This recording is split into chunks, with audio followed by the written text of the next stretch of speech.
My name is Eman Abdelhadi. I am an assistant professor at the University of Chicago, and I co-wrote a novel called Everything for Everyone, An Oral History of the New York Commune, 2052 to 2072.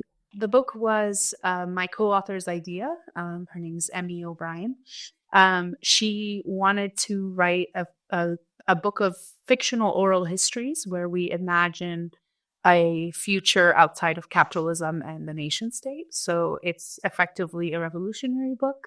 And it's something that we had been thinking together about for 10 years as friends and comrades and activists. And so the book is really the culmination of all of those thoughts. As a novel, it doesn't have an explicit argument, but there's a lot of hidden theory in the book. And one of the sort of theories of the book is that we can live in a society of abundance without the institutions that currently rule our lives, basically without the market and without capital, without profit. So we imagine a future society in which people collectivize their labor and collectivize the kind of wealth of humanity and manage it in small social units, communes, and without the nation state, right? So, and without money. So it's a society in which we all sort of contribute in various ways. We all work, but we all have our needs met. We all have housing. We all have food. We all have clothing, shelter, and we provide those things for one another, independent of our ability to work or to do work that's sort of monetized. So the novel is written as a series of fictional oral history interviews. So my co-author and I imagine ourselves in the future. So it's, the 2060s. We are writing a book that commemorates the revolution, the global revolution coming to New York. And we do that by interviewing a number of characters. And the characters have lived all over the world. So we're able to, through the interviews, basically lay out a timeline of the revolution across the world, as well as kind of giving you glimpses of what's happened across the globe, and then bringing that back to life in New York in the 2070s.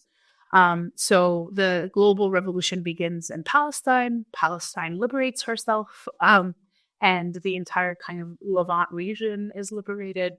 And then, that kind of spreads across the world as the tensions of climate change and overheating capitalism basically become untenuous, and the nation state begins to fall as an institution, and with it, the market. I mean, the book is definitely responding to the sense that we're living through an apocalypse, right? That we are, I think when, I'm in my 30s, and when I was young, we imagined like the climate apocalypse as this thing that would happen down the line if we didn't intervene.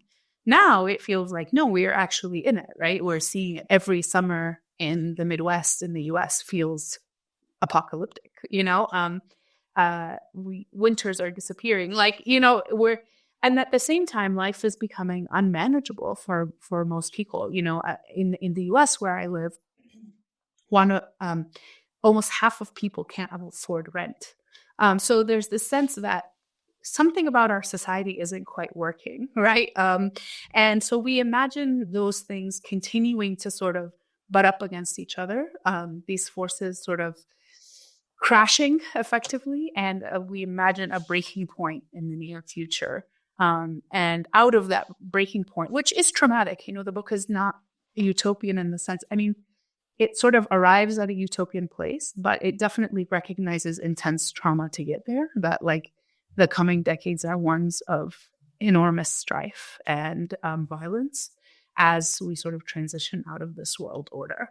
But it's also a hopeful note because we're thinking about, well, what if in the midst of this social collapse, the good guys win, right? And what if out of this social collapse, we emerge with a better society, a society in which we don't treat each other like commodities, right? And so that's sort of the hope of the novel. I think that I think primarily it's about reclaiming hope, right? We're in a moment where people feel like humanity is at the brink of extinction. And one of the kind of things that people say in the science fiction world is it's easier to imagine the end of the human species than it is to imagine the end of capitalism. And the book effectively says, no, we need to reclaim that imagination. We have a right to imagine a better future for ourselves. Like, we lived once before capitalism, and we can live outside of it again. And so that's sort of I think the book is an invitation to imagine that the social movements that you care about win, to think about that world, to think of human beings kind of outliving the structures of oppression in our lives. And I hope that it just elicits more hopeful narratives. I think it was a particularly easy book to write in a way. And one of the things that I found touching is that people have been assigning it in classes and then having people write their own fictional oral history interviews that are sort of placed in that world. Yeah, so I'm not a novelist. This was a side project that my friend and I wrote. So I'm working on a lot of academic work. Primarily, I'm working on a manuscript. It's called Impossible Futures: Why Women Leave American Muslim Communities.